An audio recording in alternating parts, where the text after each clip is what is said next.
தெரியவில்லையே. சிரத்தை அறுத்து என் கரத்திலே விழுந்து விட்டது. இந்த சிரத்தை அறுத்தவர் இன்று போக நாளை இந்த மதகமாரிஷி அடிவாரத்தில் வந்தால் அவன் சிரம் 1000 சுக்கலாக போக கடவுள் கொடுத்தே.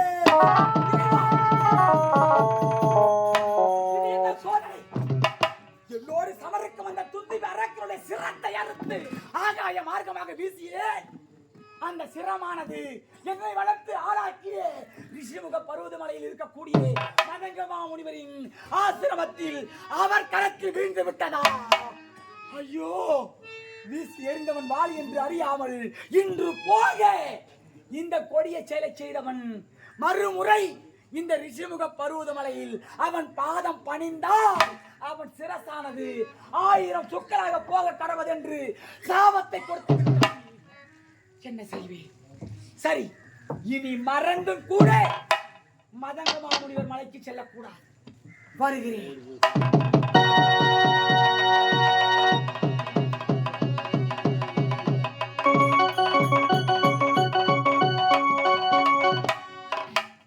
துந்திபியை கொன்று விட்டேன்.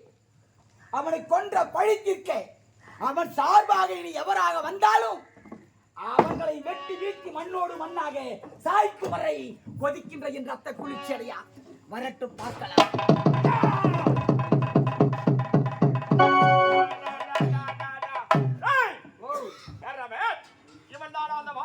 ஆமாங்க.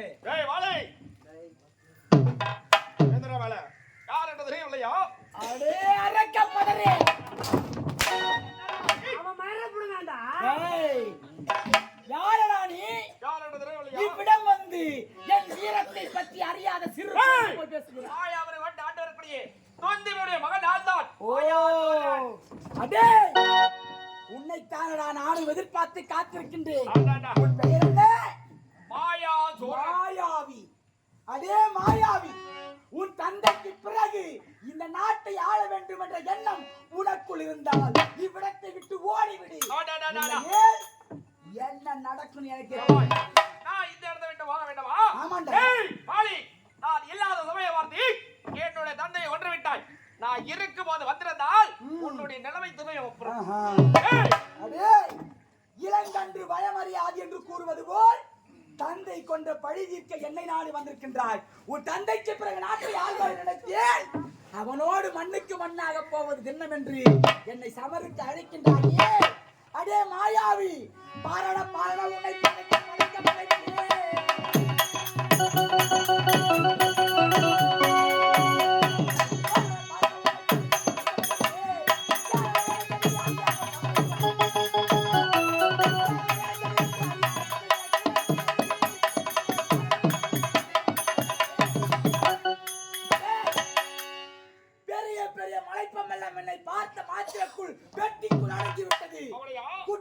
உன்னை எட்டி கடிக்கவா நினைக்கின்றாய்? வீண்வாதம் வீரம் இருந்தால் எடுவான். என்னுடைய தந்தை கொண்டு தந்தை கட்டபடி உன்னை சும்மா விடுவதா?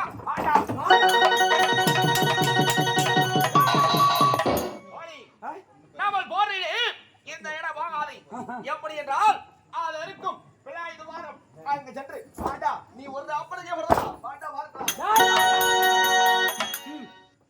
எவ்வளவு திமிர் இருந்தால் அடே வாளி, நீயும் நானும் சமர் செய்ய இது ஏற்ற இடம் கிடையாது. வடக்கே வெகு தொலைவில் பிளர் துவாரம் இருக்கின்றது. நீ சுத்த வீரனாக இருந்தால் அந்த பிளர் துவாரத்திற்குள் வாடா, நீயா நானா பார்த்து விடலாம் என்று என்னிடமே வீராப்பு பேசிவிட்டு செல்கிறார். அவனை ஒழிப்பதற்கு முன்பதாக என் தம்பி சுக்ரீவனையும் வாயுவின் மைந்தன் அனுமந்தனை சந்தித்து நாட்டிற்குண்டான பாதுகாப்பு ஏற்பாடுகள் செய்துவிட்டு அதன் பிறகு அந்த மாயாவியை அழிக்க செல்கிறேன். தம்பி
2 சிங்கங்கள் எப்படி வாழ்ந்து வருகிறதோ அதுபோல் வாழ்ந்து வருகின்றன. யாரெங்கே காவல்? இவருடைய பலம் பராக்கியம் தெரியுமா உங்களுக்கு? ஐயா நல்லா தெரியும் ஐயா. எடுத்தவர் பொறிபலிக்க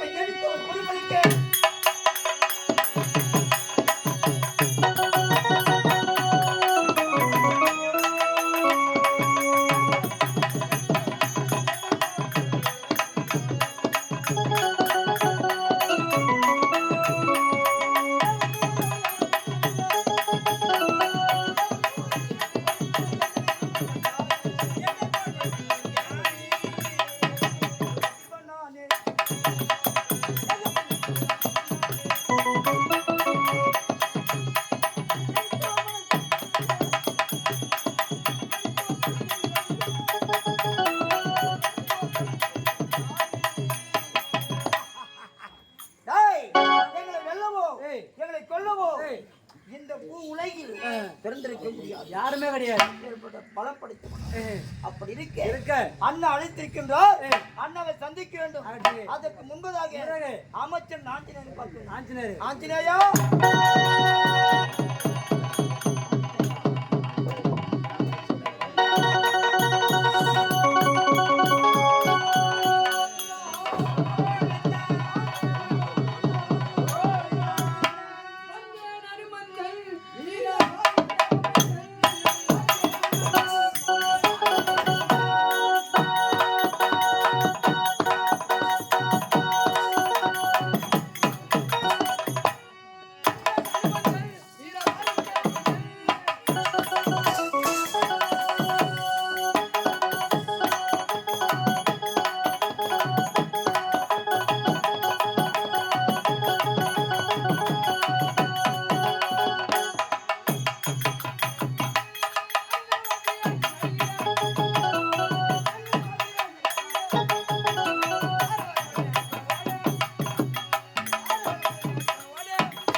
தேவனுக்கும் என் தாய் ஆஞ்சநேய அம்மையாருக்கும் மகனாக பிறந்து ஆஞ்சநேயன் அனுமந்தன் மாருதி அப்படி பெயர் பெற்று இந்த நாட்டை ஆட்சியில் வரக்கூடிய கிஷ்கிந்திபுரி ஆட்சியில் வரக்கூடிய வாலி என்பவருக்கும் இளையவாள் சுக்கிரியவருக்கும் மந்திரிகபடி ஆட்சி வரக்கூடிய ஆஞ்சநேயன் இருந்தாலும் இளையவர் சுக்கிரியவர் ஒருமணி கட்டளை புறப்பட்டு போகலாம்.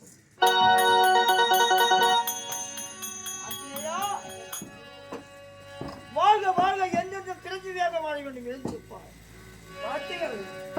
அழைத்த விவரம் என்ன தெரியும்? அடுத்த விவரம் என்ன? அண்ணா குரல் கேட்டது, அதனால் அவசரமாக உணவு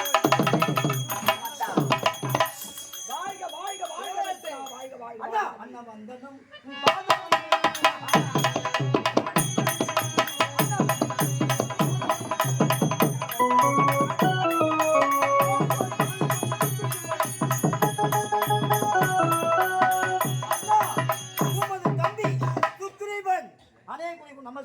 வாழ்க தம்பி. உங்கள் இருவரையும் நாடி வர வேண்டிய காரணம் என்ன தெரியுமா? அநேக நாட்களுக்கு முன்பதாக மாயாபுரி கோட்டை ஆளுகின்ற துந்துவி என்னும் அரக்கனை கொன்றேன். ஆனால் தந்தை கொன்ற பழிதிக்கு அவன் மைந்தன் மாயாவி என்பவன் என்னோடு சமருக்கு வந்தான். எங்கள் இருவருக்கும் நீண்ட நாட்களாக சமர் நடந்தது. இறுதியில் அடே வாலி, நீயும் நானும் சமர் செய்ய இது ஏற்ற இடம் கிடையாது. வடக்கே வெகு தொலைவில் பிளர் துவாரம் இருக்கின்றது. அதற்குள் வாடா, நீயா நானா பார்த்து விடலாம் என்று என்னிடமே சவால் விடுத்து சென்றிருக்கின்றார். ஆகையால் இப்பொழுதே நான் பிளர் துவாரத்தில் வாரியை செல்ல. அண்ணா தம்பி, நீங்கள் மனது வைத்தால் உங்கள் வார்த்தை கேட்டு நான் புறப்படுகிறேன். அந்த மாயாவை இருதுண்டாக பிளந்துவிட்டு வருகிறேன். தம்பி உடையான் படைக்கு அஞ்சான் என்று சொல்வார்கள். தான் ஆடாவிட்டாலும் தான் தசையாடும் என்பார்களே, அந்த சொல்லிற்கு இலக்கணத்தை வகுத்து நிற்கின்றாய். ஆனால் அண்ணன் இருக்கும் பொழுது தம்பி உனக்கு அந்த கவலை வேண்டாம். அனுமந்தா ஐயா என்னடா செய்கை பண்ற? ஆஞ்சநேயா அண்ணாக்கு ஒரு வார்த்தை கேட்டாயா? எப்படி பார்த்தாயா? ஆமா அதனால் நாம் இருவரும் சென்றால் அவனை வெல்ல முடியாது, நானே சென்று கொண்டு விட்டு வருகிறேன் என்று கூறுகிறார். அதற்கு முன்பதாக ஒரு முக்கியமான விஷயத்தை பற்றி உங்களுக்கு தெரிவித்தாக வேண்டும். என்ன செய்தினா? மாயாவியோ மாய்கையில் வல்லவன். ஒருவேளை எனக்கும் மாயாவிக்கும் பிளதுவாரத்தில் நடந்த சமரில் அவன் என் கரத்தால் மாண்டு விட்டால் உதிரம் செம்மையாக வரும். அவன் கரத்தால் நான் மாண்டு விட்டால் உதிரம் பால் போல் பொங்கி வரும். இதை கண்ட மாத்திரத்தில் பிளதுவாரத்தின் வாயிலை பெரும் கற்பாறை கொண்டு அடைத்து விடுங்கள். ஏனென்றால் அவன் கரத்தால் நான் மாண்டு போனால் பிளதுவாரத்தின் வாயிலில் நீங்கள் இருவரும் காவலாக இருக்க வேண்டும். அப்படி இருக்கின்ற நேரத்தில் எப்படியும் பிளதுவாரத்தின் வாயிலாக வெளியே வந்து உங்கள் இருவரையும் கொன்று நாட்டை அபகரிக்க நினைப்பான். ஆகையால் அவன் கரத்தால் நான் மாண்டு போனால் நீங்கள் பெரிய கற்பாறை கொண்டு அடைத்து விடுங்கள். அவன் மாண்டால் உதிரம் செம்மையாக வரும். வீர முழக்கமிட்டு ஆரவாரம் செய்யுங்கள். கால தாமத வேண்டாம். இப்பொழுது செல்கிறேன். வெற்றி நமதே. அண்ணா கூறு வார்த்தைப்படி படைக்க இருக்கிற பிளதுவாரத்திலும் காவலாக இருக்கிறேன். அதற்கு முன்பதாக என் மனைவி உரிமை சந்தித்து பிறகு சந்திக்கிறேன்.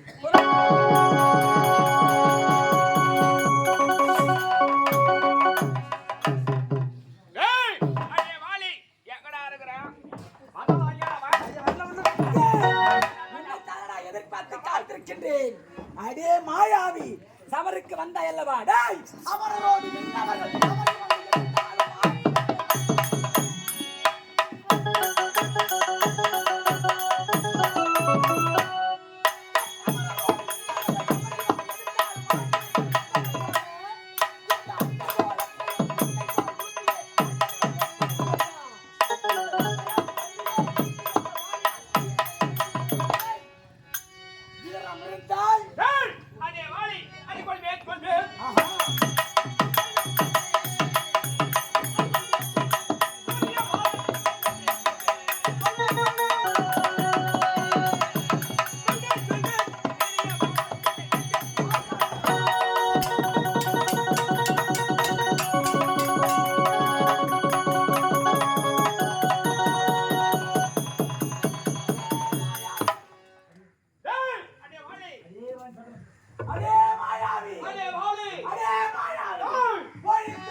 சென்றார்.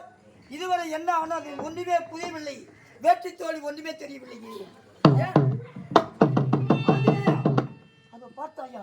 பால் பால் பொங்குகிறது உதயமானது. பால் பால் பொங்குகிறது என்றால் உன்னுடைய அண்ணன் இறந்து விட்டார். என் அண்ணன் இறந்து விட்டார். அந்த மாயாவி இறந்து விட்டார்.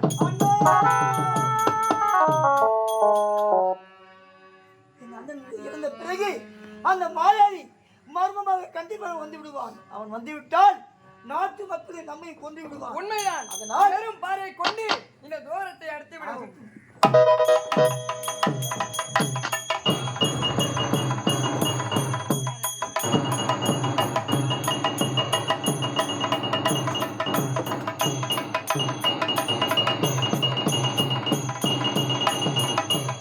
இப்போது அவன் வரவே மாட்டான். ஆமாம். அதை பார்த்தா ஜாமி வந்து ஏதோ கூறுகிறார். ஆஞ்சநேயா, அண்ணன் பாடி புகழ்பாடு திருவுள்ளே மாயாவியோடு போரிட்டு உன் அண்ணன் வாழ்ந்து வடிந்து விட்டார். என்ன 28 மாதங்களாக சமர் புரிந்து வந்தார். இன்றோடு வாலி காலியாக இப்போது மன்னன் இல்லாத வீடு சுடுகாடு குடிப்பது, அதாவது ஜலகத்து கடவுளையே தண்ணீர் அல்ல உதிரம். அப்படி இருக்க இனிமீது இந்த நாட்டின் பொறுப்பை ஏற்றி இந்த 72 வல்ல வானவர்களை காப்பது உன்னோட பொறுப்பு. இன்றே நீ மன்னனாக திகழ வேண்டும், வானவத்தை காக்க வேண்டும். நாட்டார் ஜாம்பு வந்த பெரிய குரங்கு. ஐயா, பார்த்தாயா ஜாமி வந்து உரைக்கும் வார்த்தை ஆமாம், நாட்டு மக்கள் அனைவருமே அது போக மன்னர் இல்லாத நாடு மயான காடு அனைவருமே தெரிவிக்கிறார்கள். ஆகையால் இந்த பொறுப்பை நீங்கள் தான் ஏற்றுக்கொள்ள வேண்டும். நான் தான் ஏற்றுக்கொள்ள. ஆமாம், அரசர் பதவியை நீங்கள் தான் ஏற்றுக்கொள்ள வேண்டும். மன்னன் வந்து விட்டால் அண்ணன் வரமாட்டார். அப்படியா? ஆமாம், அண்ணன் இறந்து விட்டார். ஆகையால் நீங்கள் தான் மணிமணி சுட்டுக் கொள்ள வேண்டும்.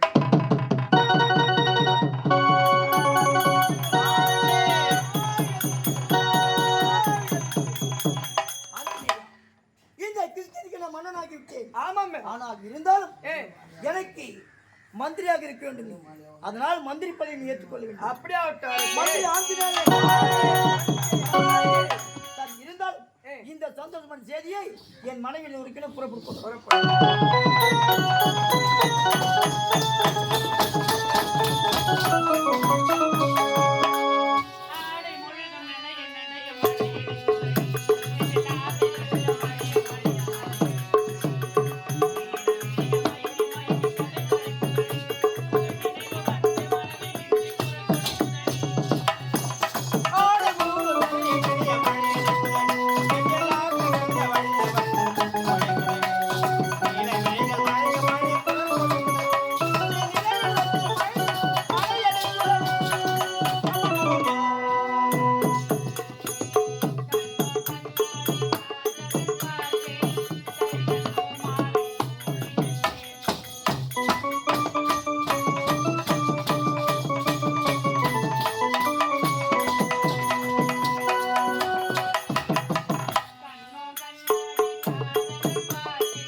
தித்திக்கும் தேன்பாகும் தவிட்டாத தெல்லமுதும் பக்திக்கும் போற்றுகின்றேன்.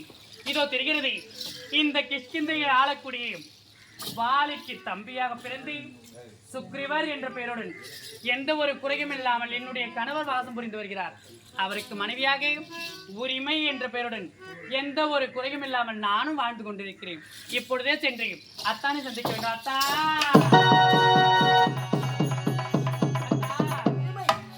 என்னை மனதார வாழ்த்த வேண்டும். வாழ்க வாழ்க மஞ்சள் குங்குமத்தோடு வாழ்க. என்னங்க இது, என்னங்க அலங்கோலம்? அலங்கோலமா? என்னங்க? எனது அண்ணா சென்றார் வடக்கே வெகு தூர பிரதவாரத்தில் அந்த மாயாவியுடன் சபரிக்கு சென்று விட்டார். அப்படியா? நான் காவலாக இருந்தேன். 28 மாதங்கள் ஆகியும் பால் போல் பொங்கி வந்தது உதிரம். அந்த சமயம் அண்ணன் இறந்து விட்டார் என்று தெரிந்தது. அதனால் ஜாம்பவான் உழைத்தார். மன்னனோட நாடு பெரும் சுடுகாடு என்று கொடுத்தார். அதனால் நீயே இந்த மணிமுடி சுட்டிக்கொள், இந்த கிறிஸ்தனுக்கு நீயே மன்னன் என்று உழைத்து விட்டார்கள். அப்படியா சுவாமி? எது எப்படியா இருந்தாலும் சரி, அண்ணன் இறந்தால் என்னை நீங்கள் இந்நாட்டிற்கு மன்னராகி விட்டீர்கள். இனிமேல் நான் மகாராணி. நாம் இருவரும் எந்த ஒரு குறையும் இல்லாமல் சந்தோஷமாக இருக்க வேண்டும். எப்படி அத்தான் தொட்டும் தேனை போல்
ஆமாங்க. அது மட்டும் கிடையாது. இப்பொழுதே நான் அரண்மனைக்கு செல்ல வேண்டும். பாருங்கள்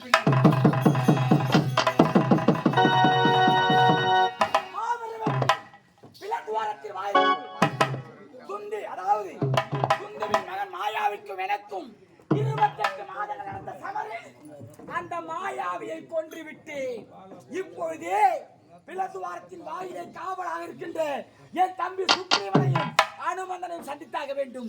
சென்று சந்திக்கிறேன். என்ன இது?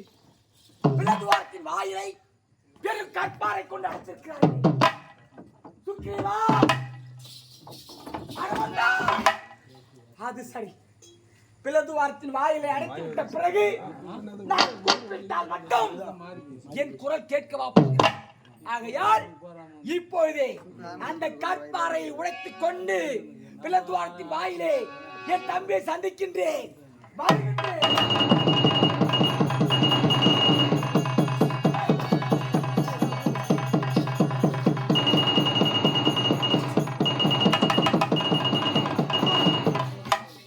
என்ன இது? என் தம்பி சுக்கிரவனை காணவில்லை, அனுமந்தனை காணவில்லை. சரி, நாட்டிற்கு சென்று பார்க்கலாம். என்னடா நீங்க ஒன்னும் சாவல? என்னடா இது? இவ்வளவு நாட்கள் கழித்து மன்னர் வருகிறாரே என்று வரவேற்பு கொடுக்க கூடியவன் சாகலையா? நான் கேட்கிறேன். ஐயா, நீங்க தவறா எடுத்துக்காதீங்க. நீங்களும் போருக்கு சென்றீங்க.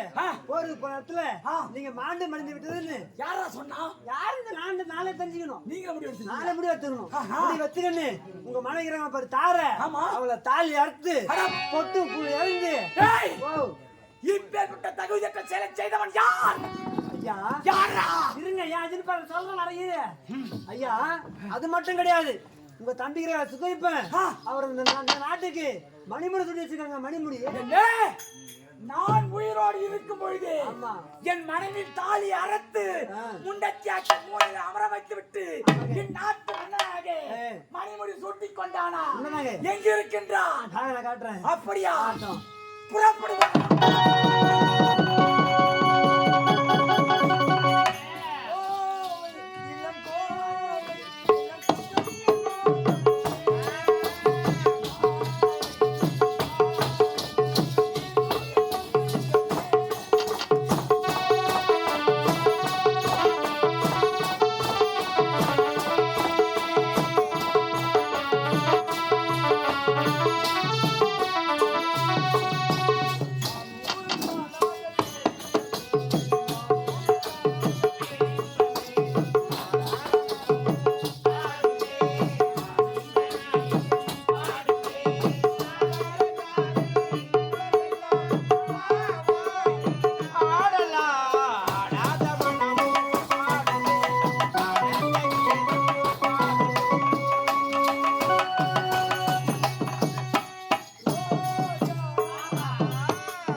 உன் மனைவியோடும் ஆடிக்கொண்டு பாடிக்கொண்டு இருப்பாய். மானம் கெட்டவனே, அண்ணன் எப்போது சாவான், இடம் எப்போது காலியாகுவா என்று எதிர்பார்த்து காத்திருந்தாயா? அதனால் தான் பிளத்துவார்த்தின் வாயிலை அடைத்துவிட்டு இங்கே உன் மனைவியோடு ஆடிக்கொண்டு பாடிக்கொண்டு வாழ்ந்திருக்கிறாய். மானம் கெட்டவனே. மாமா இன்னும் சாவல. ஆமா, சாகணும் தான் எதிர்பார்த்து காத்துக்கிட்டு இருக்கீங்க. அடேய் அண்ணா, என்னடா காரியம் செய்ய சொல்லி விட்டாய்? அண்ணா, மானம் கெட்டவனே, நீங்க சென்று 28 மாதங்கள் உருண்டோடுகிறது. பார்த்தால் அந்த வாழைப்படி பால் போல் பொங்கியது உதிரும். அதனால் நீ இறந்து விட்டதாக நினைத்து தானே வருத்தப்பட்டேன். ஆனால் ஜாமம் இருக்கின்றால் மன்னன் நாடு பெரும் சுடுகாடு என்றார்கள். அனைத்து மக்கள் போகிற நாட்டிற்கு. அதனால் உன் அண்ணன் இறந்த பிறகு நாட்டை மணிமுடி சுற்றிக்கொள் என்று உரைத்தார். ஆஞ்சநேயனும் இருந்தார். அதே சுற்றி வா. அண்ணா, என்ன உரைத்தாய்? நான் மாண்டு விட்டேன் என்று கருதி என் நாட்டு மன்னனாக நீ மனைவி தொட்டிக் கொண்டாய். மானம் கேட்டவனே, இந்த நாட்டுக்கு அரசன் யார்? நீதான். இந்த நாட்டுக்கு அரசன் நான். எனக்கு பிறகு இந்த நாட்டை ஆள்கின்ற தகுதி என் மகனுக்கு தானடா. அப்படி போது நிறுத்துங்க மாமா. இந்த நாட்டை நீங்களே ஆண்டுகிட்டு இருக்கணுமா? ஏன் எங்களுக்கு பங்கு பாகமே கிடையாதா? இப்பவே எள்ளுக்கா பொழக்கிற மாதிரி அப்படி ரெண்டா பொழைங்க. எங்க பாகத்தியத்துக்கு நாங்க போறோம், உங்க பாகத்தியத்துக்கு நீங்க போங்க. நாங்க எங்கன்னா போய் போயிச்சுக்கிறோம். சீக்கிரமா பாகத்தை பிரிங்க. உங்களை மாதிரி பொம்பளைங்க தாண்டி அண்ணன் தம்பிகளை பிரிக்கிறது. யாரு? இது நாள் வரைக்கும் எந்த அண்ணன் தம்பிகளுக்குள்ள சண்டை வந்ததே கிடையாது. அண்ணன் நல்லா இருக்கட்டும் தம்பி நினைப்பான், தம்பி நல்லா இருக்கணும்னு அண்ணன் நினைப்பான். ஆனா சண்டை வராது. அதெல்லாம் வர்றீங்க பாத்தீங்களா, உங்களால தாண்டி.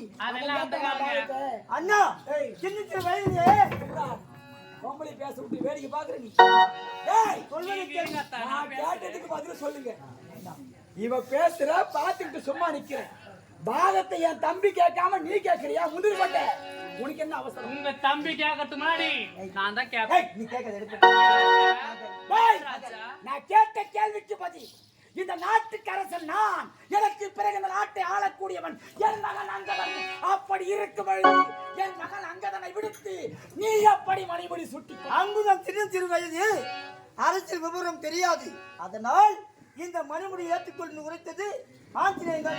எங்கடா இருக்காம ஆஞ்சநேயா?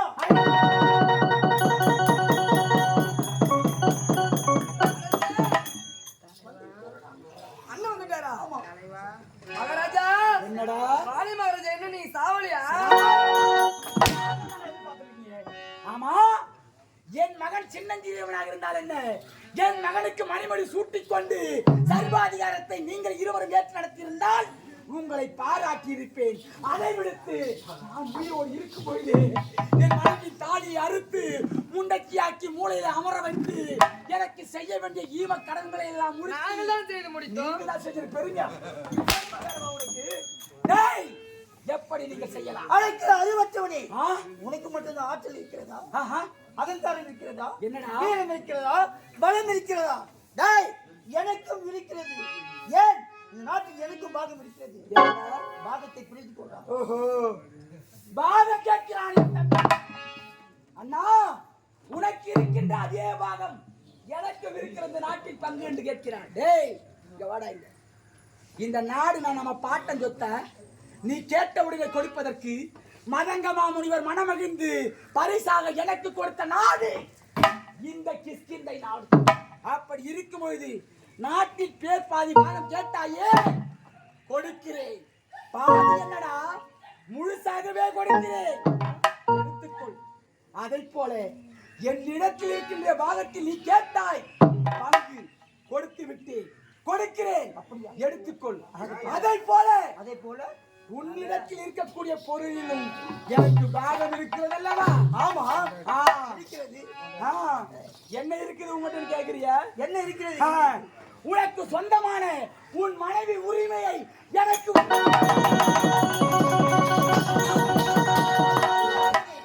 ஆர்வம் பிடித்தது. உடன் பிறந்த அண்ணன் பேசும் வார்த்தையை என்னடா தம்பி மனைவி தாருமாய் கேட்கிறாயே.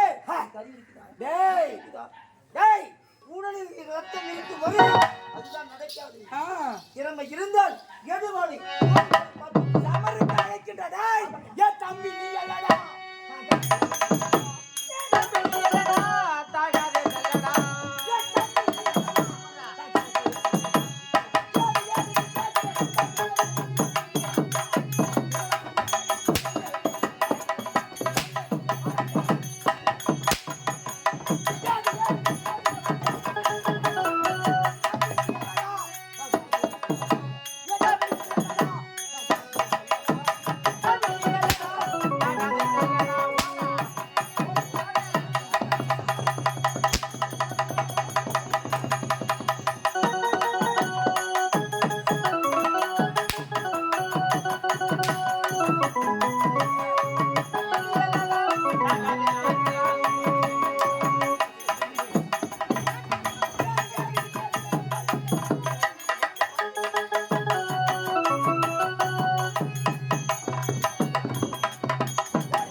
பயமா இருக்கு மாமா பார்த்தா. ஐயோ பாகம் ஆமா நான் கேட்டிருக்கிறேன் பாகம். உரிமை இருக்குது கேட்டோம். ஆ, ஆமா இந்த பார், என்னங்க? என் தம்பியிடத்தில் உரிமையாக இருந்த பாகம் நீ ஒருத்திதான். உன்னை இங்கே விட்டுட்டு பயந்து ஓடி விட்டான் மடையன். அவன் எங்க ஓனாலும் விட மாட்டேன். நீ அவனை தேடி ஓனாலும் உன்னை விட மாட்டேன். மாமா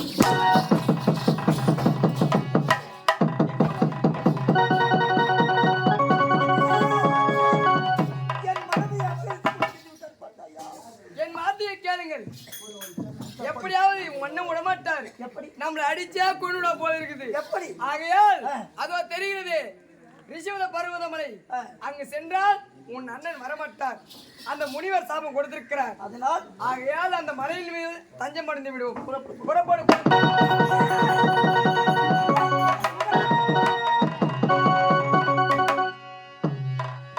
எனக்காக பயந்து விஷமுக பருவதமலைக்கு ஓடுகின்றார்கள்.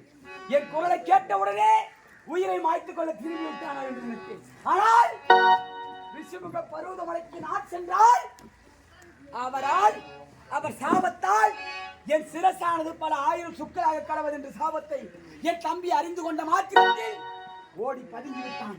அவன் என்றைக்கு அந்த மலையை விட்டு வெளியே வருகின்றானோ அன்று அவன் மாள்வது திண்ணம்.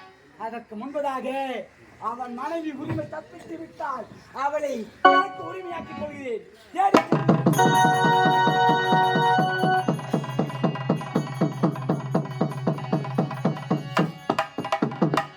காட்டுக்குள்ள காதல் கிளியைக் கண்டேன்.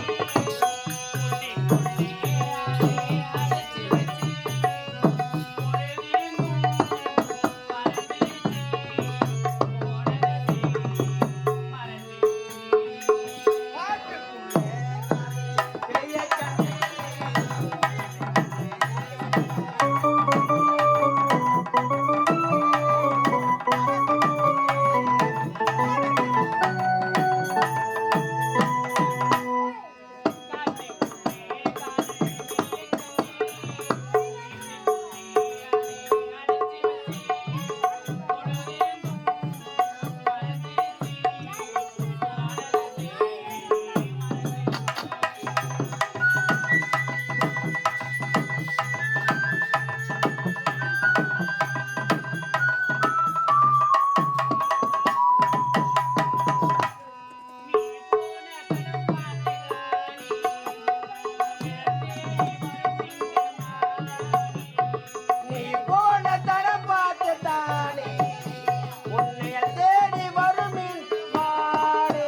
மலையேறி போய் ஆனால் என்ன அலைப்பாயுதே காத்து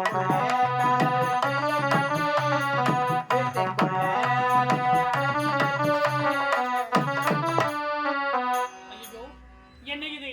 அண்ணனுக்கு பயந்து என்னை தன்னந்தனிமை விட்டு சென்று விட்டார் என்னுடைய அத்தான். அத்தா அத்தான் என்று என்னை அழைத்தாய். ஐயோ மாமா, அப்படி இல்ல மாமா, என்னுடைய கணவர் ஆயிடுச்சுங்க. உன் கணவனா? ஆமா மாமா. அவன் மீண்டு வரப்போவது கிடையாது. மாமா. உனக்கு கணவனாக ஆசை நாயகனாக நானே இன்று முதல் திகழப் போகிறேன். ஆம் கண்ணே. போது நிறுத்துங்க மாமா. என்ன? தம்பியின் மனைவி என்ன ஆகிறது தெரியுமா? தான் பெற்றெடுத்த பிள்ளையை போல மகளை போல் பாவிக்க வேண்டும். என்னிடத்தில் இப்படி தகாத வார்த்தைகளை பேச வேண்டாம். என்னை விட்டு விடுங்கள் மாமா. மாமா, ஊரார் கண்ட கோலம், ஊற்றார் கண்ட கோலம், கொண்டவன் மட்டும் காணாத கோலம் ஒரு பெண்ணிற்கு விதவை கோலம். அந்த விதவை கோலத்தையே உன் கணவன் என்னை பார்க்க வைத்து விட்டான். அவன் முகத்துல நான் எப்படி முடிக்க முடியும்? எனக்கு மனைவியா நீ ஒருவர் தான் இருக்க முடியும். வீணா உடல புண்ணாய்க்காத, மரியாதையா வந்துடு. நாம குறைங்கணும், நமக்கு ஒரு காலம் கிடையாது. ஐயோ மாமா, கட்டி அடைத்து ஒரே ஒரு முத்தம் கொடு. நான் சொல்லுவேன். என்ன இது கொடுமையான செயல்? யாரை? இப்பேற்பட்ட செயல் நீங்கள் செய்யலாமா? உன் தம்பியின் மனைவி அல்லவா அவள். நீங்கள் தர்ம நெறி தவறி நடப்பது முறையாகுமா? நீங்களோ ஈசனிட வரத்தை பெற்றவர். ஈசன் கொடுத்த வரத்தை மறந்து விட்டீர்களா? தாரை, என்ன? என் தம்பி எனக்கு துரோகத்தை அளித்தான். அந்த கோபத்தால் தான் உரிமையிடம் நான் தகாத முறையில் நடந்து கொள்வதாக. இவள் என்ன தவறு செய்தார்? சரி, தவறுதான். இனிமேலாவது இனிமேல் இந்த தவறு நடக்காது. உரிமையை உன்னுடைய பாதுகாப்பாக அரண்மனையில் வைத்துக்கோ. அப்படியாகட்டும். அவளுக்கு எனக்கு இங்கு நேராம நீ பார்த்து. சரி. ஆனா உன் கணவன் வந்தான்னா உயிரோடு இருக்க வேண்டாம் மாமா. ஓடி எல்லாம் விஷ்ணுவோட பர்வத மலையை விட்டு எப்போ என் தம்பி வருவான் என்று துடித்துக் கொண்டிருக்கின்றேன். வரட்டும், பார்க்கிறேன்.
நாங்கள் மூவரும் ஒன்றாக இருக்கும் நேரத்தில் மான் அவ்வழியாக வர இந்த மான் வேண்டும் என்று என் மனைவி கேட்க லட்சணனை என் தம்பி அவன் இடத்திலே கவனாக விட்டுவிட்டு வந்தேன். ஆனால் இந்த மானை துரத்தி வருகிறேன். இந்த மான் என்னால் பிடிக்கவே முடியவில்லை. அதனால் இப்போது என் மனைவி கோபித்துக் கொள்வாள். மான் இல்லாமல் வெறுமனமாக சென்றால் என் மனைவி கோபித்துக் கொள்வாள். உயிரோடு அழைத்து செல்லவில்லை என்றாலும் இப்போது கொன்றாவது எடுத்து செல்கிறேன்.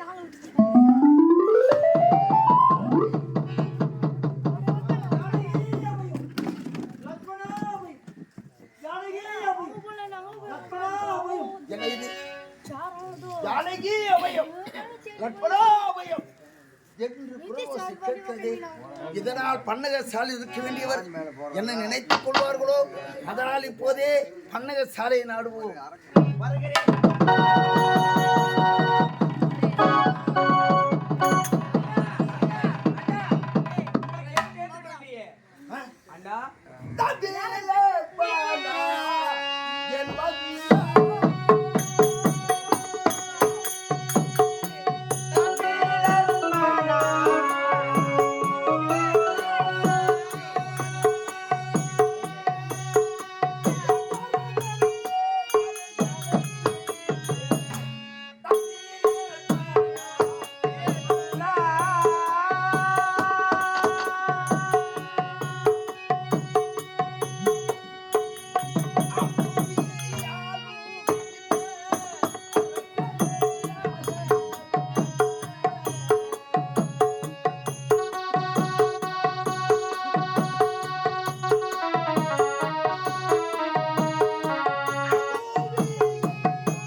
ஆமாமாண்டா.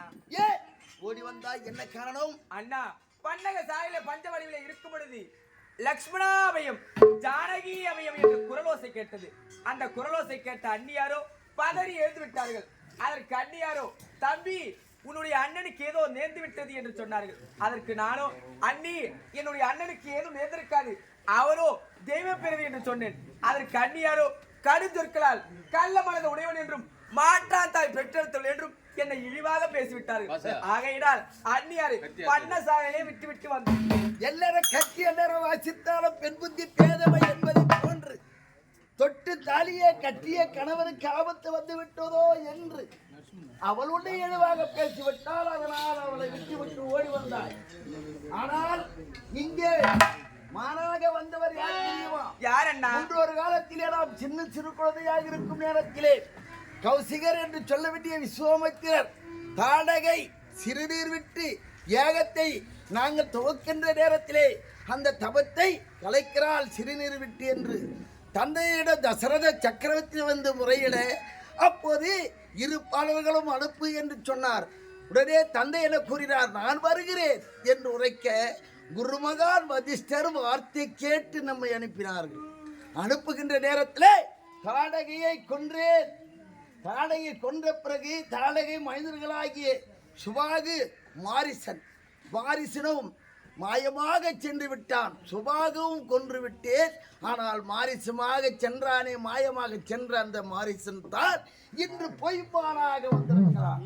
அதனால் இப்போது நான் பேசிக் கொண்டிருந்தால் மன்னரை சாலை வைக்க வேண்டிய என் மனைவி ஜானகி. என் மனைவி ஜானகி என்ன நிலைமையோ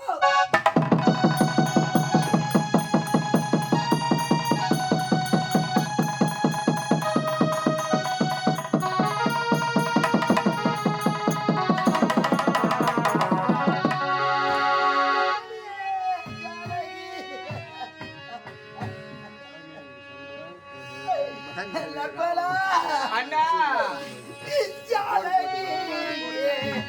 எந்த பாவியோ கொண்டு போல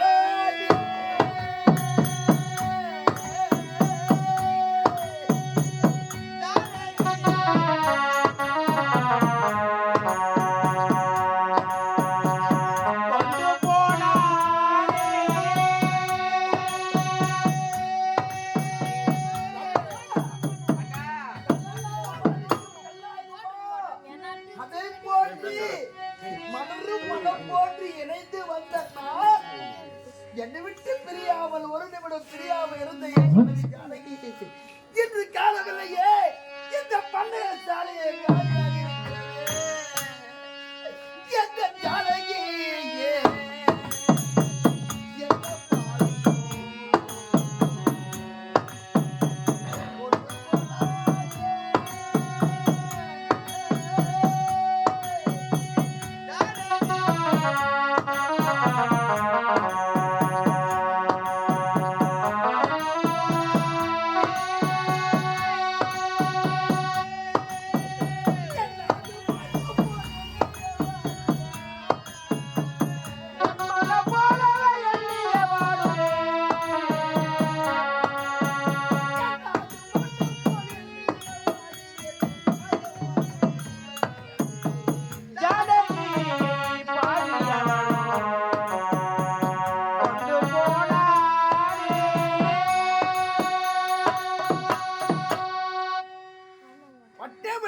முடிக்க வேண்டும்.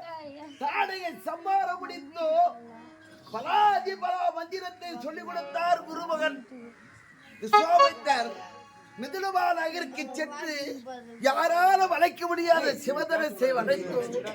அங்கே ஜானகி திருமணத்தை முடித்து வருகின்ற வழியிலே கல்லாய் கிடந்தால் அகலகை. அந்த அகலகை எனது வலது கால் பாதம் பட பெண்ணாக நின்றார். கௌதம ஆசிரமத்தில் ஒப்படைத்தோம். அங்கிருந்து வந்தோம்.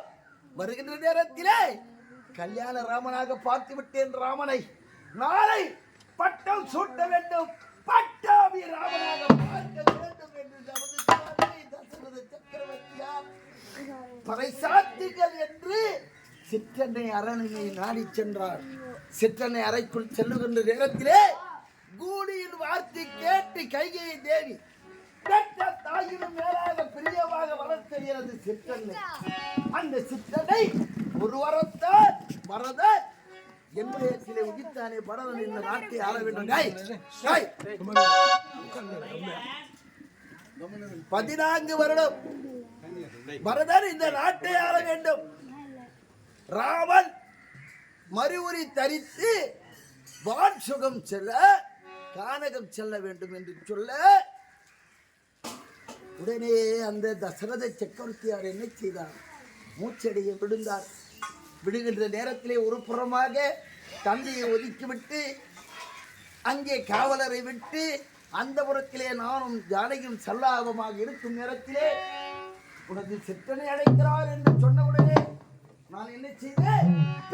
தாயின் மேலாக பிரியமாக வளர்த்த சிற்றன்னையே கையே தேவியே என்று கை கட்டி வாய்ப்பற்றி கேட்கின்ற நேரத்திலே ராமா நமது குலம் சுகம் பெற வேண்டும் என்றால் இப்போது மறுவுரை தரித்திரி வானகம் செல்ல வேண்டும் கானகம் என்று சொன்ன பிறகு அம்மா நான் ஏன் செல்ல வேண்டும், எதற்கு செல்ல வேண்டும் என்று கேட்டேனா?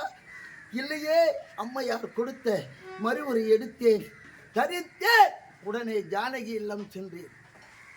நாதா இது என்ன தவக்கோலம், யாரால் அமைத்தது இந்த வேடம், ஏன் இந்த நிலைமை என்று சொல்ல அங்கே நடந்ததை எடுத்து சொன்னேன். உனது மனது நேரிடம் என் மனைவியை சொன்ன பிறகு நீங்கள் இல்லாத நாட்டிலே நான் இருக்க மாட்டேன், இந்த அரண்மனையில் இருக்க மாட்டேன், நான் உங்களோடு வருவேன் என்று மறுவுரை தரித்து வந்தாலே என் மனைவி ஜானகி, அந்த ஜானகியை முன்னால் அல்லவோ பறி கொடுத்து விட்டேன். காலகம் தண்ணீரே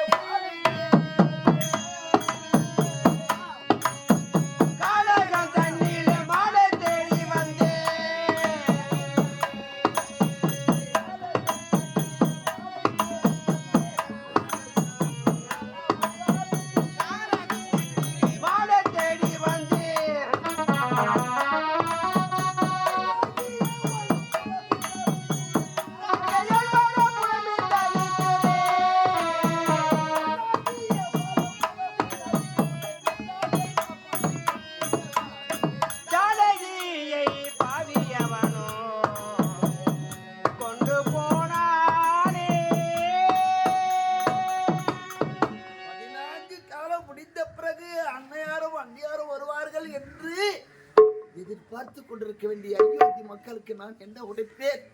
உடனே ஓடி வந்து அயோத்தி மாநகரம் கடக்கவே இல்லை. அப்போது இளைய பெருமான் நீ பார்த்து விட்டாய். அண்ணா நாளை உனக்கு பட்டம் என்று சொன்னால் இப்போது மறுவுரை தெரித்து செல்கிறீரே, இது யார் அமைத்த வேடம்? எதற்காக நாளையே தருவேன் தாயின் சொல்லை தலைமையேறி நிற்கிறது. பத்திரமாக இடத்திலிருந்து பார்த்துக்கொள் என்று சொன்னேன். இல்லை, நீங்கள் இல்லாத நாட்டிலே நானும் இருக்க மாட்டேன் என்று பிடிவாதம் செய்து வந்தாய். ஆனால் உன் மனது கூர்மலா என்று சொல்ல வேண்டிய மூஜி 14 வருடம் நான் இப்போதே அண்ணனுக்கு அன்னிக்கும் நான் தொண்டுகளை செய்ய போகிறேன். என்னை நீ அணங்க கூடாது. இந்த 14 காலம் பிறகுத்தான் என்னை வந்து சந்திக்க வேண்டும் என்று அந்த மூதேவிக்கு ஆணையிட்டான். நீ பிறகு என்னோடு வந்தார். அயோத்தி நகரம் கடக்கவே இல்லை. தந்தை இறந்து விட்டார் என்று ஏவலன் ஓடி வந்து உரைக்க, சூரியகுலத்திலே பிறந்தவர் முன் வைத்த காலை நான் பின் வைக்க மாட்டேன். தாய் சொல்லி என் தலை மீது நிற்கிறது. அதற்காக கே நாட்டிலே இருக்கிற எனது தம்பி சத்ருக்கனை கொண்டு வந்து அங்கே தந்தைக்கு ஈவக்கடனை செய்யுங்கள் என்று சொல்லிவிட்டு அயோத்தி மாநகரம் விட்டு சென்றோம் கானகம். ஆனால் அதற்குத்தான் இன்று உலக வழப்பு. தாய்க்கு தலைமகனும் தந்தைக்கு இளைமகனும் நம்மால் அமைத்ததுதான். இப்படி செல்கின்ற நேரத்திலே பம்பா நதியை கடந்தோம். குகையின் அந்த குகனை வலது கண்ணாக ஏற்றுக்கொண்டேன். ஆஞ்சநேயரை எப்படி நான் வலது கண்ணாக ஏற்றுக்கொண்டேனோ தேனும் தினமாகவும் கொடுத்தான். அதை புசித்து இக்கரையிலிருந்து அக்கறைக்கு சென்றோம். செல்லுகின்ற நேரத்திலே சபரி அம்மையரை பார்த்தோம். அந்த அம்மையார் பார்த்து அந்த அம்மையார் கொடுத்த எச்சில் பழத்தை தின்று அந்த அம்மையாருக்கு மோட்சினை தந்தோம். இப்படி தந்துவிட்டு பண்ணைய சாலையிலே நாம் தங்கும் இடத்திலே தூரமாக வந்தோம். இப்போது இருவருமாக தனித்துக் கொண்டிருக்கிறது. என் மனைவி ஜானகி, என் மனைவி எங்கள் ஜானகி, கண்மணி செய்து போடத்தில் கையில் ஏதோ எனக்கு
எப்படி என் மனைவியை பிரிந்து வாழ்வேன் என்பது புரியவில்லையே.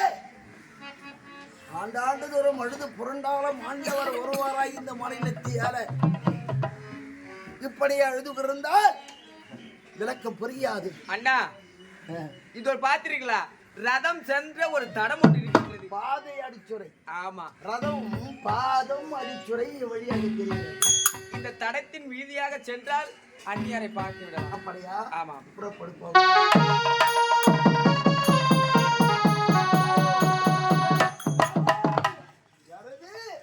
நான் தான் ஜடாய் பற்றி பேசுகிறேன்.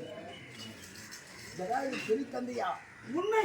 உங்க தெனாபத்தி ஏன் ராமா, அன்னை ஜானகி அந்த தென்னலிகள் வேந்தன் ராமச்சந்திரன் சிறையெடுத்து சென்றான். நான் சென்று எவ்வளவு முயற்சித்து பார்த்தேன். எவ்வளவு முயற்சித்து பார்த்தும் அவன் கருத்தில் வாழால் என்னை சிறைகள் எல்லாம் வெட்டி விட்டான். உயிர் போகும் தருவாயில் அன்னையார் கொடுத்த தாபம் ஜடாயை பற்றி என் சுவாமி வரும் வரை உன் உயிர் பிரியக்கூடாது. இந்த செய்தியை அவனை கூறிவிட்டு அதன் பிறகுதான் நீ போகணும். சாப்பிட்டு தெரிவிக்கிறான். ராமா ராமா தம்பி, அருகிலே ஆதரவாக திகழ்ந்தவர் தென்னிலங்கிய ராவணன். ஏனென்றால் தசகிரீவன் என்ற பெயரை கொண்டவன். தமிழ் அவன் சொத்து. அப்படிப்பட்டவனே அவனே ஒரு வித்து. இப்படி இருக்க தந்தையின் அதாவது தாயின் சொல்லை மேலாக கருதி வெள்ளிங்கிரி மலை வேறுடன் பேர் கிடைத்தவன். தாயின் அன்பு கட்டளைக்காக சிவன் மார்பில் இருந்த ஆத்மலிங்கத்தை கொண்டு கௌரவமாக மாற்ற வைத்தவன். அகத்தியனை வீரை போற்றில் வென்று வீரை கொடியென விருது பட்டம் பெற்றவன் தென்னிலங்கிய ராவணன். தமிழ் மன்னன் பெண்ணென்று பாராமலே பன்னக சாலையோடு பூமியோடு பேச்செடுத்து ஆனான். அப்போது பெரிய தந்தையாக விளங்க வேண்டிய ஜடாயு என்றால் எப்படிப்பட்டவர் தெரியுமா? சொல்லுங்கள் அண்ணா. தம்பி, அண்ணா, தம்பியே, நமது தந்தையே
எதை நினை வருந்தினேன்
4 திசைக்கு ஒப்பாகமாக பிறந்தோமே தவிர நம்மால் அவர் கீமக்கடனை செய்ய முடியாமல் போய்விட்டது. சமணாசுர இந்த காலத்திலே இவரே இல்லை என்றால் அந்த சமணாசுரனை வென்றிருக்க முடியாதா நமது தந்தை. அப்படிப்பட்ட மாபெரும் பெரியோர் நமது பெரிய தந்தை செய்ய வேண்டிய ஈமக்கடனை செய்துவிட்டு பிறகு மதனி என்று சொல்ல வேண்டிய என் ஜானகியை தேடுவோம். வா என்னோடு.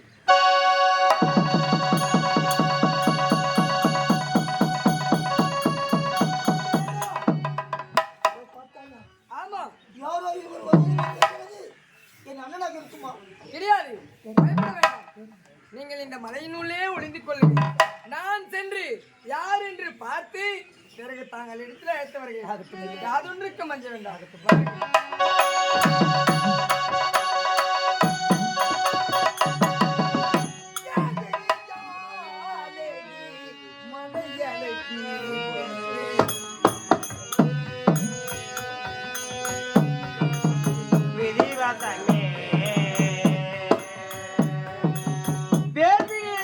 கண்மணி ஜானகியை பிறந்தே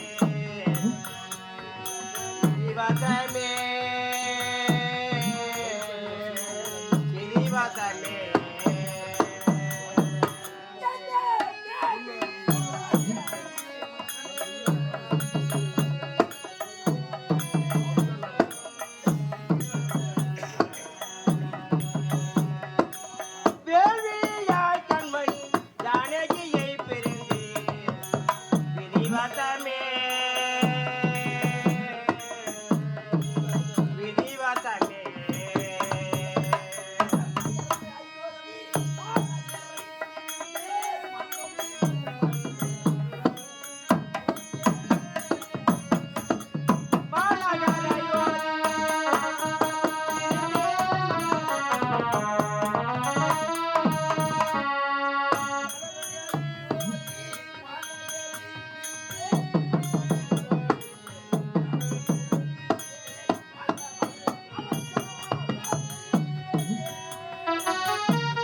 தேடுகிறோம்.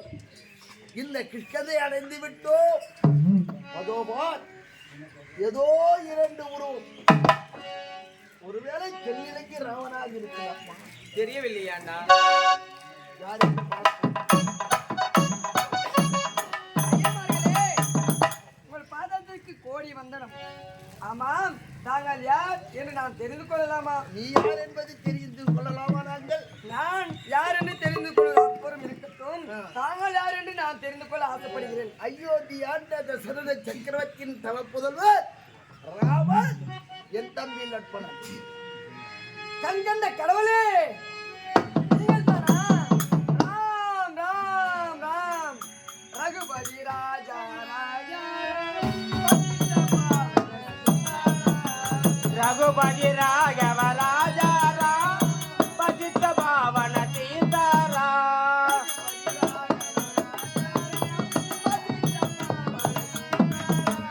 ரகுபதி ராகவ ராஜா ராம் பஜித்த பாவன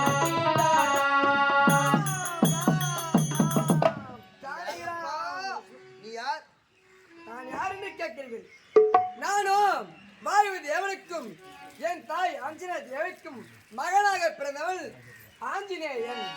ஆஞ்சநேயனா? ஆமாம். ஆஞ்சநேயன் என்றால் விசுரூபம் எடுப்பது வழக்கம் என்று சொல்லியிருக்கிறார். உண்மைதான். அப்போதான் நாங்கள் நம்புவோம். நீங்கள் தான் என்னுடைய கண்கண்ட கடவுளாக இருக்கிறீர்கள். நீங்கள் கூறும் ஒவ்வொரு வார்த்தைக்கும் நான் கட்டுப்படாமல் இருக்கிறேன். சரி, ஆசை பெறுவாய். ஆமா, ஏன் இந்த கலக்கம்? எதற்காக இப்படி கலங்கி வருகிறாய்? காரணம் என்ன? காரணம் என்னன்னு கேட்கிறீங்க? என்னுடைய இளவரசரிடம் தாங்கள் அழைத்து செல்லும் இளவரசர் வந்திருக்கா? ஆமாம். யார்? சுக்கிரீவன். அன்னவருக்கு ஆபத்து நேர்ந்திருக்கிறது. அதை நீங்கள் தான் எங்களை காக்க வேண்டும். வர சொல், வர இளவரசே, துரிய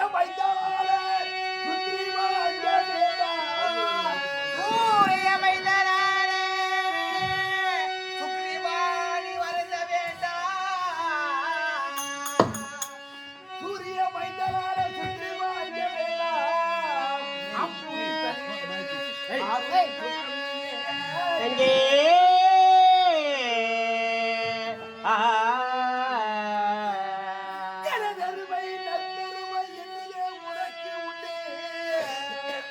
எனதருமை நற்பெருமை என்னிலே உனக்கு உண்டு. உயிரைக்கு தொடங்கியதையும் இன்பத்தை அடைவாய் கண்டே.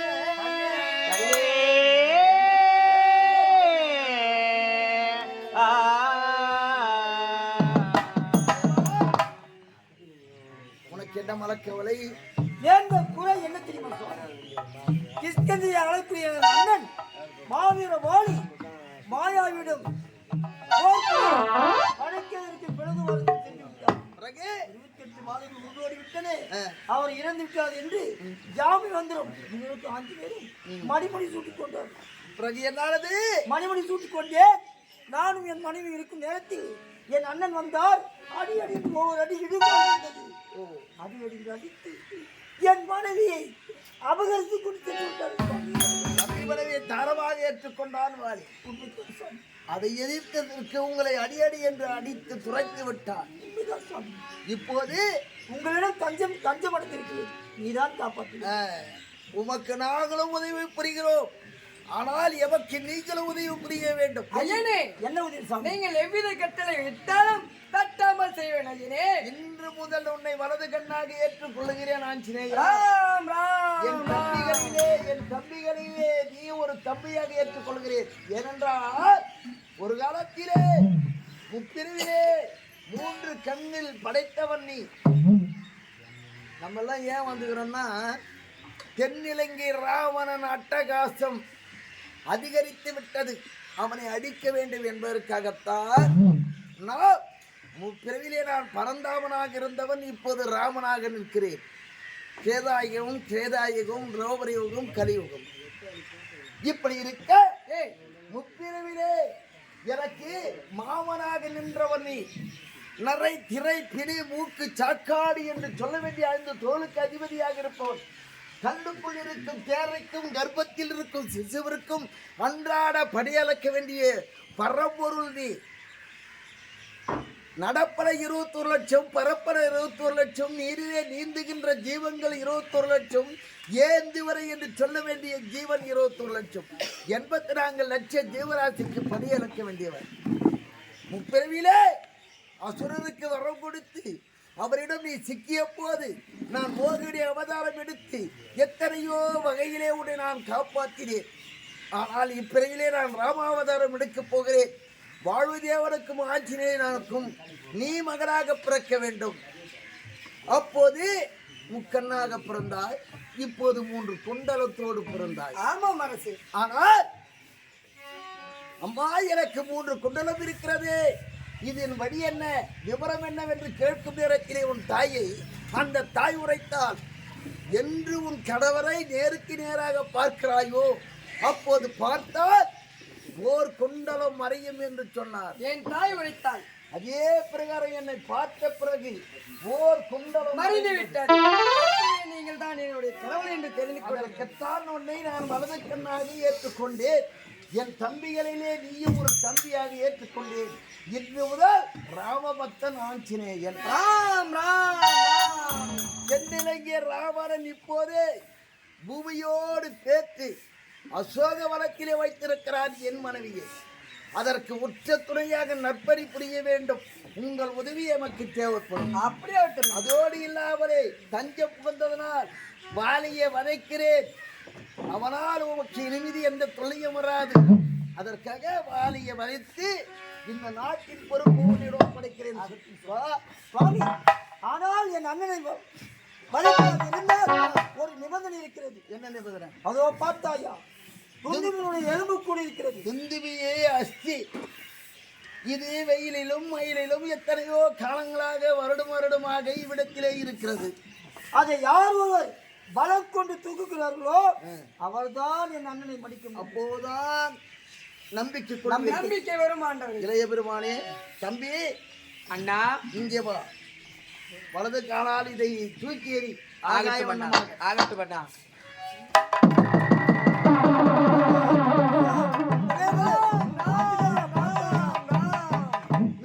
சந்தேகம் நம்பிக்கை சமர்ச்சேரி. இன்னும் சந்தேகம் இருக்கு. ஆமா 7 மரம் பார்த்தாயா? இதுக்குதான் சொல்லுவாங்க எலிகி தோலி తెచ్చి அடாதி ஒத்தினேலோ நலுப்பே நலுப்புகாரோ தெருவுரா வினூராமா சூதாமா. எலிய தோல் கொண்டு வந்து எத்தனைக்காலும் துவைத்தாலும் அது கருப்பு எத்தனை நிறம் மாறாது. எலிகி தோலி తెచ్చి அடாதி ஒத்தினாலும் நலுப்பே நலுப்புரா தெலுப்புகாரா வினூராமா சூதாமா. பாகவதர் சொல்லியிருக்கிறார். அதை போன்று ஒவ்வொன்றுக்கும் இன்னொரு சந்தேகம். சரி, உனக்கு என்ன சந்தேகம்? சுவாமி 7 மரம் இருக்கிறது பார்த்தாயா? வளைந்து வளைந்து மரங்கள் 7 இருக்கிறது. அதை யார் ஒரே பானத்தால் அடிக்கின்றார்களோ துளைக்கிறார்களோ அவர்கள் தான் என்ன தண்டனை மடிக்கும். 7 மரங்கள் இங்கே இருக்கிறது. கார்கோடையன் என்ற பாம்பின் முதுகின் எலும்பிலே இருக்கிறது. கார்கோடையன் என்ற பாம்பின் முதுகில் எலும்பில் இருக்கிறது. ஆமாம், அந்த 7 மரத்தை என் பாரத்தால் துளை செய்வீர். ஆனால் அப்போது வாலியை வதைக்கு ஒரு நம்பிக்கை வரும். ஆஞ்சநேயா, ஐயா, இப்போது உன் துணை எனக்கு தேவைப்படும். அப்படியே வட்டம் ஐயா.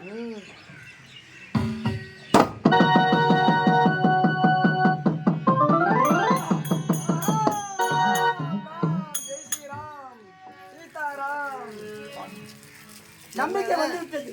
வளைந்து இருந்த ஒன்றை விட்டு ஒன்றை இருந்த அந்த மாமரங்கள் ஆஞ்சநேயன் பக்தன் வாளை மிதித்தான் அவன் காலால். மிதித்தவுடனே அது நேர்மையாக கூர்மையாக நின்றது. அப்போது பானத்தை எங்கிவிட்டேன். சாரி, இருந்தாலும் இப்போது சென்று சமர் செய்யுங்கள். அப்படியா? பிறகு வாலியை நான் வதைக்கிறேன். சென்று வாருங்கள்.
இத்தனை நாட்கள் அடிப்பட்டது போதாதோ?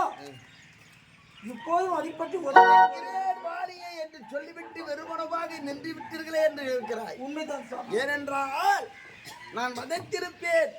ஆனால் உங்கள் இருவரையும் பார்க்கும் நேரத்திலே ஒரே முகம், ஒரே வாளு, இப்படி ஒரே உடல், கரம் ஒன்று, கால்கள் ஒன்று, இப்படி உனக்கு மாற்றம் என்பதே இல்லை. அதனால் நான் யார் மீது பானத்தை ஏகி விடுவது? ஒருவேளை உன் மீது நான் ஏகிவிட்டால் சொன்ன சொல்லை காப்பாற்றிக் கொள்ளவில்லை. சூரிய குலத்திலே பிறந்தவன் ராமன் அல்லவா என்னை கேவலமாக பேசுவார். அதனால் நான் மறைமுகமாக வெறுமனமாக விட்டேன். போதுமா? சாரி, வீரம் சுவாமி, வீரமில்லை, வீரம் இருக்கிறது. இருக்குது. வீரம் சோர்வடைந்து விட்டது. சோர்வை அடைந்து விட்டது. பயம் எந்த நேரத்துல என்ன பேசணும் பயமாக இருக்கிறது சுவாமி. இல்லை. தொட்டி அடிக்கிறான். அடிக்கலாம்.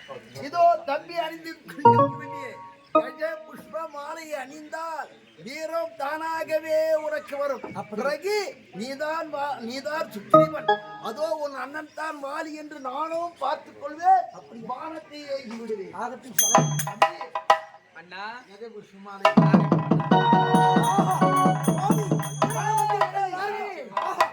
பலம் வந்து விட்டது. வந்துவிட்டதா? வீரம் வந்து விட்டது. போங்க. புறப்படுகிறேன்.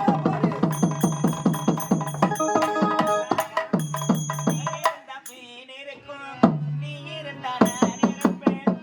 ஊரு கூட உன்னை நம்பி இருக்குது ராசா.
குற்றம் எதுவும் இல்லாமல் வாழ்ந்து வந்த என் கணவரும் என் மைத்துனரும் பகைவராக மாறிவிட்டார்கள்.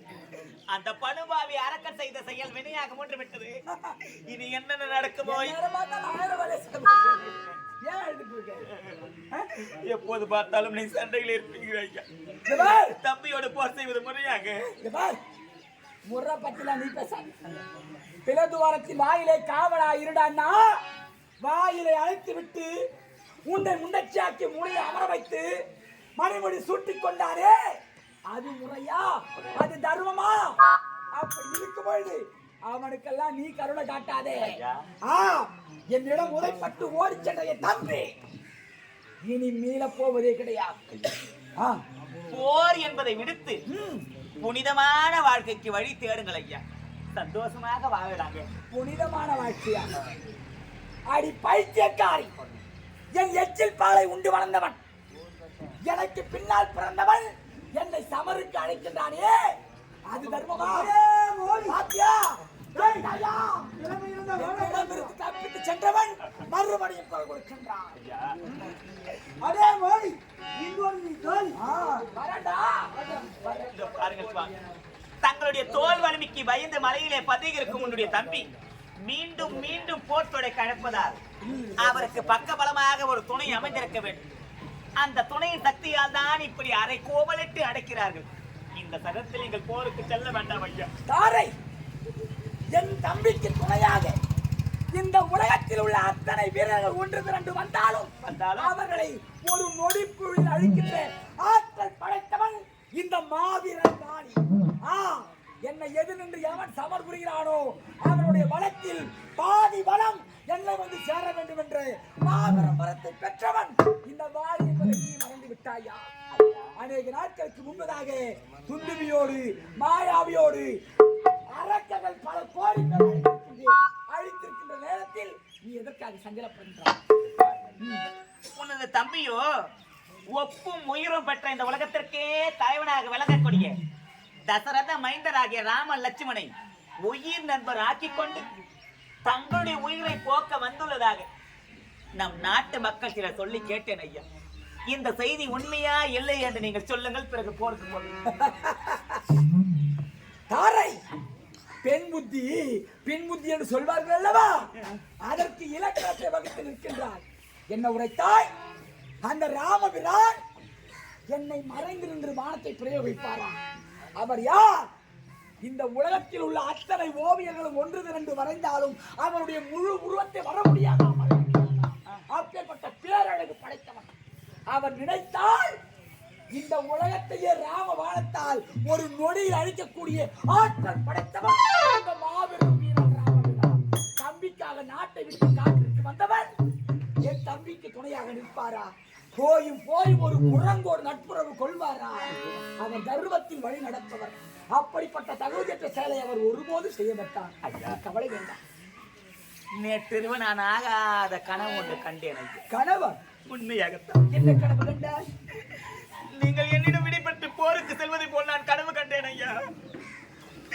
அதை போல் என்று தினம் வந்து நான் போருக்கு செல்ல போகிறேன் தாரே என்று எடுத்துரைக்கிறாயே. ஆமா, நான் பொல்லாத கனவு கண்டேன் ஐயா. பொல்லாத சொப்பனத்தை கண்டேன் ஐயா. ஐயா ஐயா நான் வருகும் போது ஆந்தையும் மலர கண்டேன். என்னை கொண்டு மனமுடி திட்ட திங்கதுரையே துரையே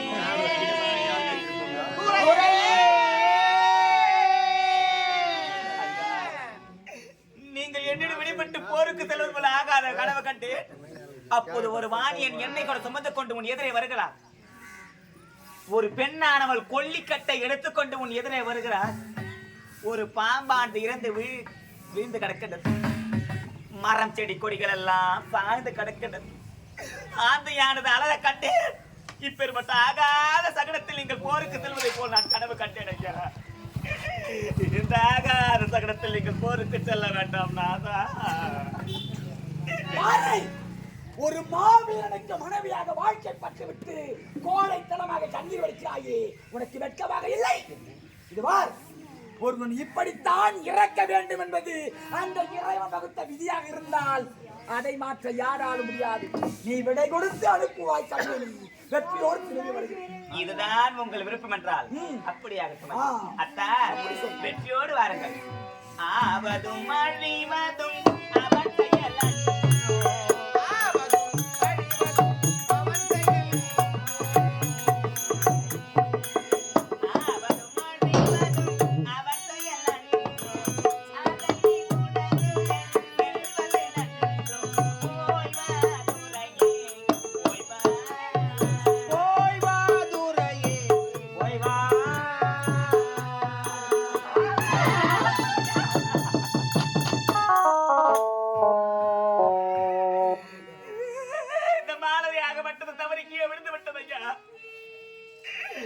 உங்கள் கழுத்தில் நான் வெற்றி மாலை அணிவித்துடனே மாலையாகப்பட்டது அழுது கீழே விழுந்து விட்டது ஐயா. இதாகாத சகடம் ஐயா, இதாகாத சகடம். இந்த சகனத்தில் நீங்கள் போருக்கு செல்ல வேண்டாம் ஐயா. சத்து இந்த சகனத்தை பாருங்கள் ஐயா.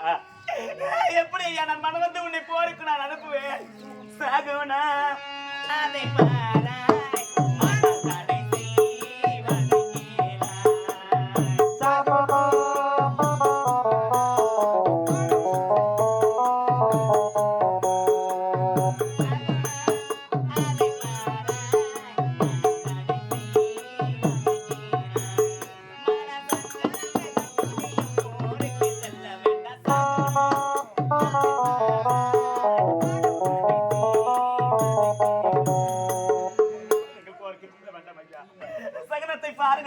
என்னை விட்டு போக வேண்டாம். வாழ்ந்தால் மானத்தோடு வாழ வேண்டும், மடிந்தால் வீரத்தோடு மடிய வேண்டும். போருக்கு செல்கிறேன். என் தம்பி மாழ்வது திண்ணம், இந்த நாட்டை ஆள்வது திண்ணம். அப்படி இருக்கும் பொழுது விடை கொடுத்து அனுப்புவார். என் இதயத்தை இரும்பாக்கி கொண்டு இந்த வீரவாளை தருகிறேன். இதை பெற்றுக் கொள்ளுங்கள்.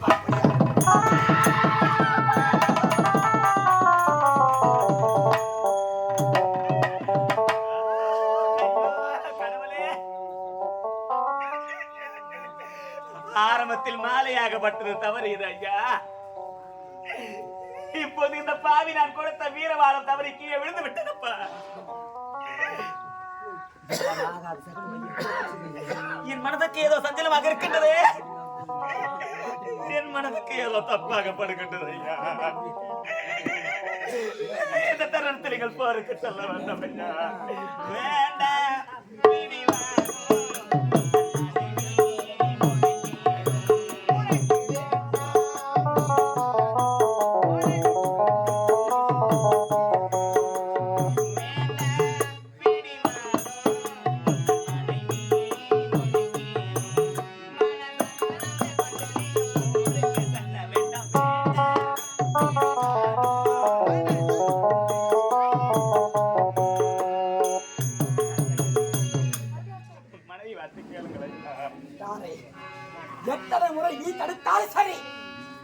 அழைத்து செல்வதில் உறுதியாகிவிட்டு கால தாமதம் வேண்டாம், விடை கொடுத்து அனுப்பு கண்மணி. வேதல்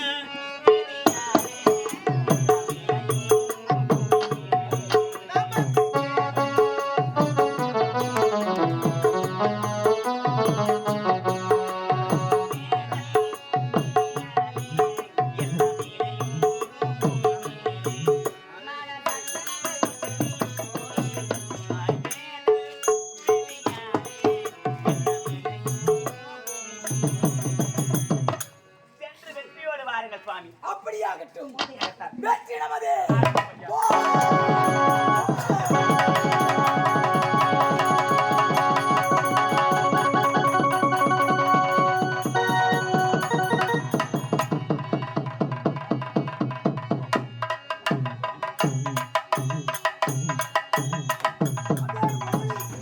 டேய், திறமை இருந்தால் எடுவாளி. டேய், டேய், வாடா. நீ கூட உன் ஆயுள் முடிய போகுது. அதுக்குதான் இத்தனை ஆட்டம் ஆடிக்கிறேன். போய் போய் வரான். ஆ? போய் வந்துறான் பாரு. போய் போய் வரான் பாரு. போலாம் பேசி. போதப்பட்ட சக்கை. டேய், அட கேட்டடா, கை திறமை.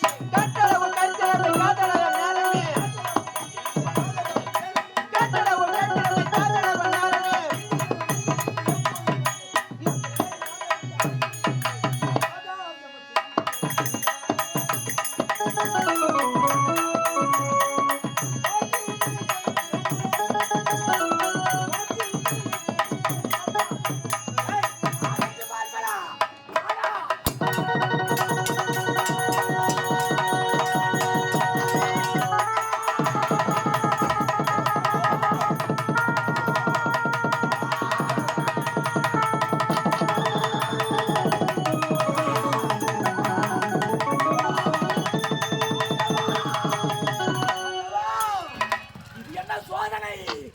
யாரென்றே தெரியவில்லையே.